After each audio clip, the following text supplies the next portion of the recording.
Thanks, everyone, for coming today. We do have a couple questions that have come in for Professor Bathanti, who's here to answer them. If you have other questions, please submit them in the YouTube chat, or you're welcome to submit them in the Zoom chat. And Professor Bathanti, the first question is, you mentioned how your poetry is informed by your life experiences. How would your poetry be affected, do you think, if you worked at Wake Forest instead of App State? Wow.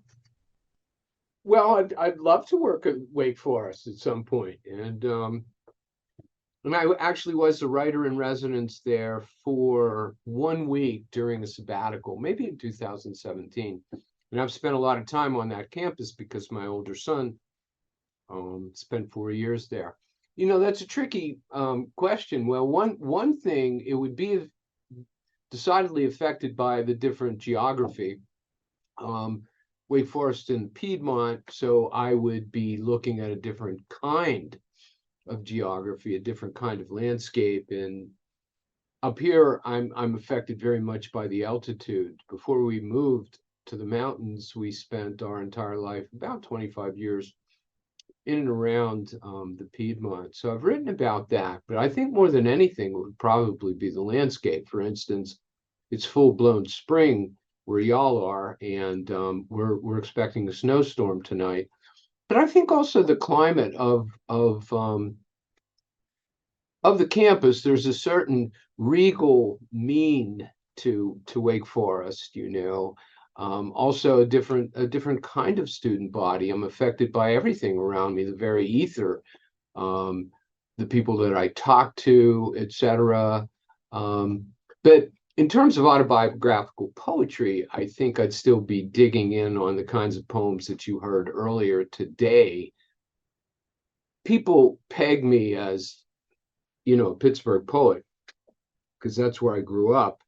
And they're not wrong, but about half of my books are located in North Carolina too. So it would be a different kind of region for me to write about, different kind of students, colleagues, etc. You know, so in my next life, I hope I get the opportunity to teach at Wake Forest. Thank you. Another question is, how do you balance your teaching and your writing? You know, I absolutely don't. I don't feel like I balance anything, to tell you the truth. I mean, life comes at me like a lot of people in a madhouse crossfire.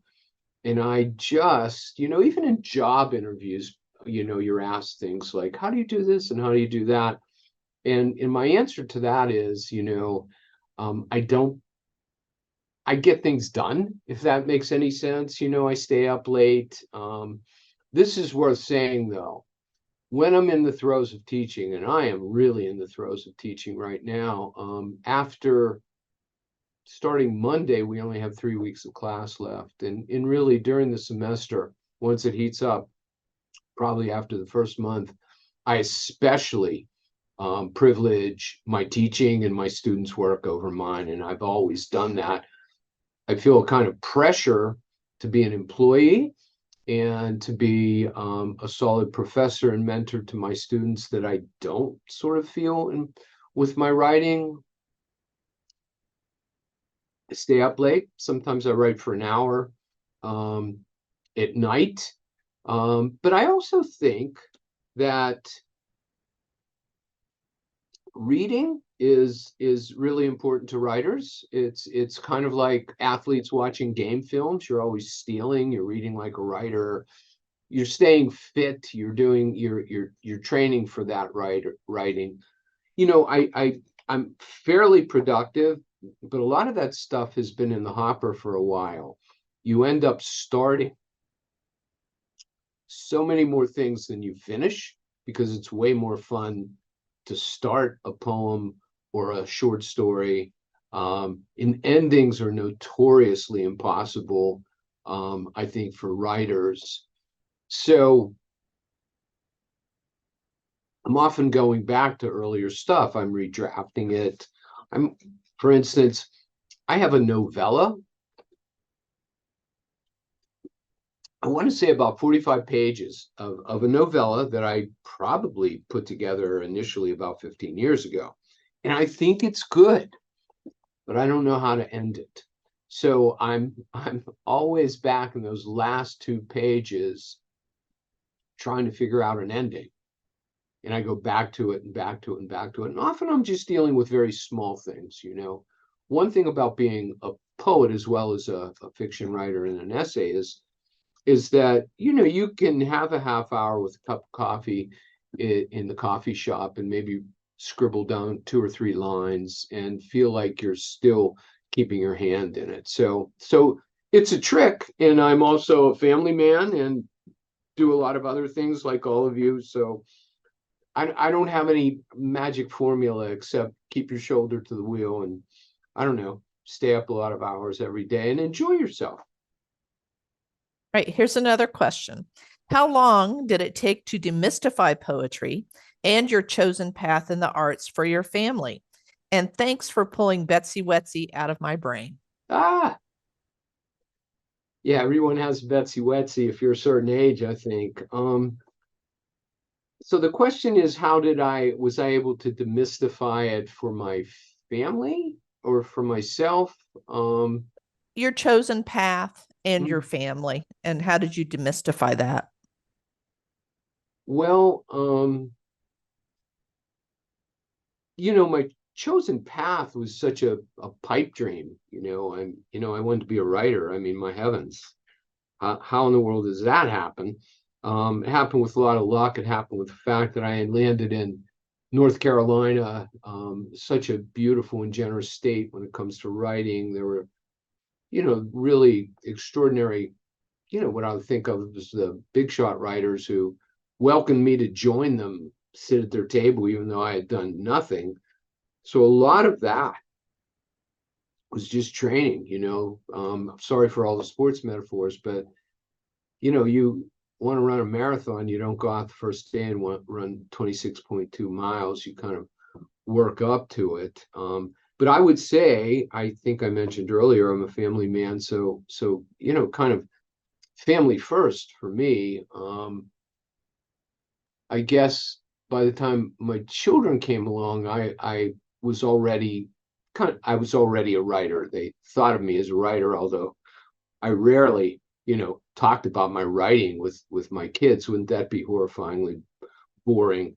For myself, the way I demystified it, that very first poem I read, Paulo Mio, about my grandfather, I was able to finally demystify the process of poetry by moving into being a narrative narrative poet, where I wasn't simply talking about my feelings. Carolyn Forche, the great writer, says, don't write about your sensibilities, write with your sensibilities. So the idea there was to get something in front of the reader, something cinematic, something imagistic, something with thingness, not I'm feeling really blue today. That's telling. You have to show somebody being blue, and you don't have to put the word blue in. They see that happening in a cinematic fashion in the same way they would a film. The filmmaker never comes out on stage and tells you what you're looking at, just like the playwright never does. So that it took a while for me to get that. It really did. It took it took a long time. And then again, reading other poets, finding my range, everyone, I think I mentioned that writers don't have, the story market cornered.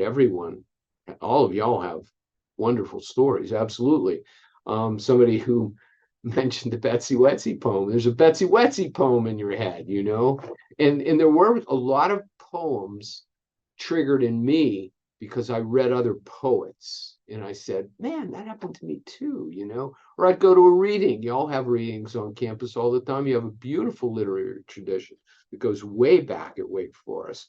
I would go to a reading and I would hear somebody read something about, say, I don't know, the first time they saw the ocean, or the first time they saw their father cry, something that maybe was in my brain pan, but I hadn't thought about for a long time. And I thought, wow, and boom, you're instantly transported back there. And I will look forward to getting y'all sending me some Betsy Wetsy poems, So read other poets, It's just like if you play baseball, watch a lot of baseball, and you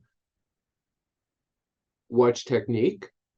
You try to do what the maestro does. Often you can't do it, but you find out what you can do. You find out your range. Every kid, can't be an all-star, but can enjoy the game really in profound ways. Well, now I'm looking forward to this volume on Betsy Wetsy poems. I will absolutely edit that volume if we can get enough of them.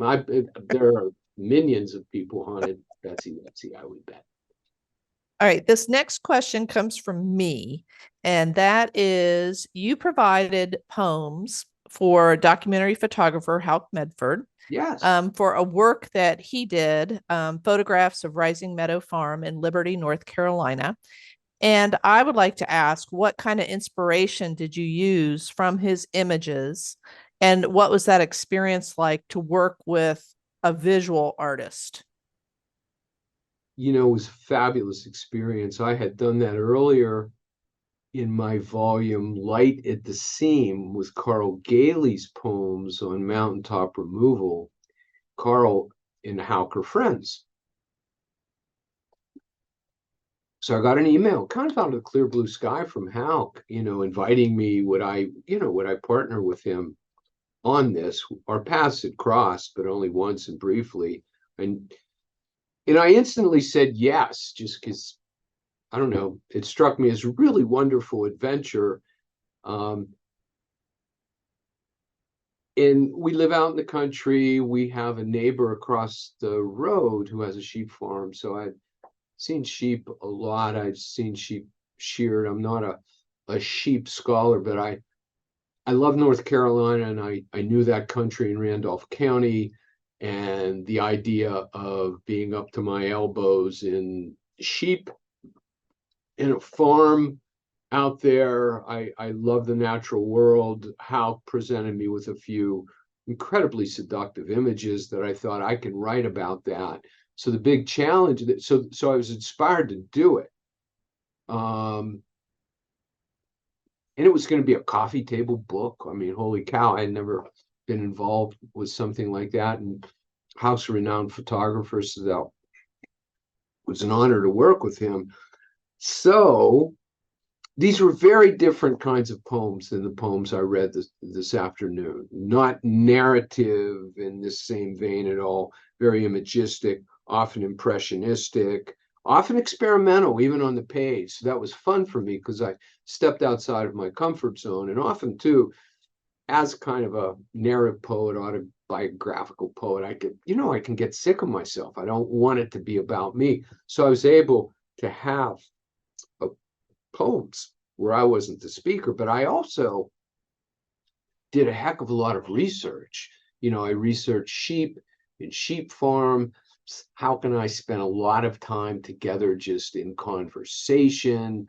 I went to Rising Meadow Farm 2 or 3 times. I was there for sheep shearing day. I got to know Ron and Ann Fay. So I was on the ground. I really immersed myself in this documentary project. It wasn't all in my head. None of it was in my head. I had to witness it. I had to be there.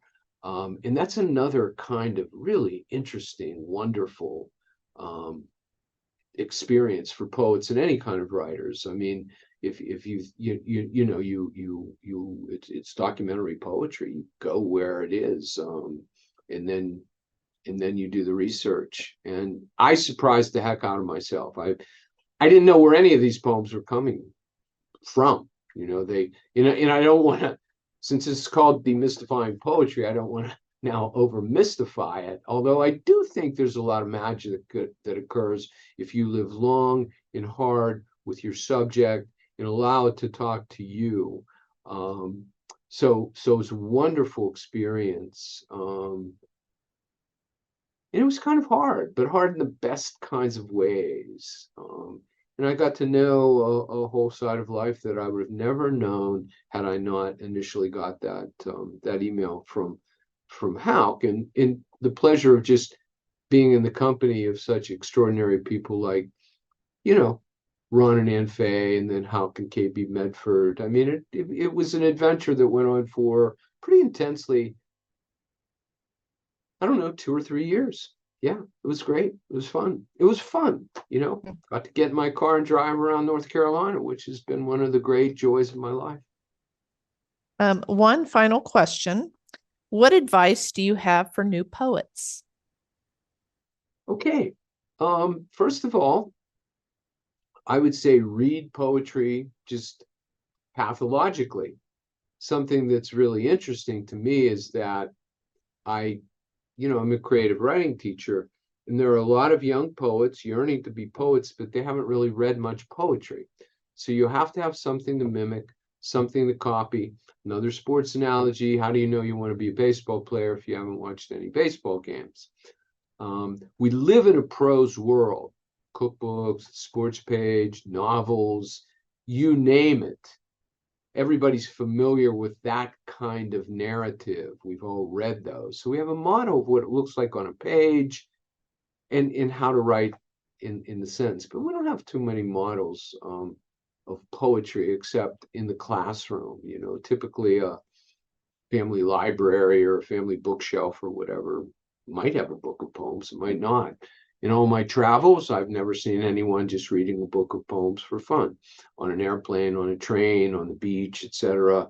So right now, poetry world is as rich as it's ever been. Not just again the dead white guys, but the extraordinary women in feminist poetry, Latinx poetry, poetry in translation from all over the world, LGBTQ poetry, all voices coming from everywhere.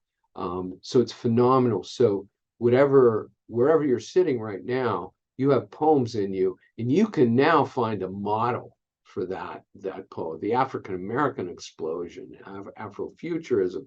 My heavens, it's rich and varied and extraordinary.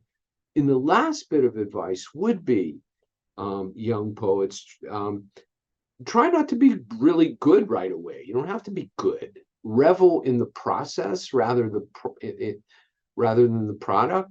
Write bad poems, but just write. Don't stop. And another thing is, once you get to the point where you feel confident enough to send your poems out to, say, literary magazines, you're going to get rejected a lot. It's just, it goes with the territory. I mean, you still get rejected all the time, but you cannot take those rejections as a fixed judgment of your worth or your literary ability.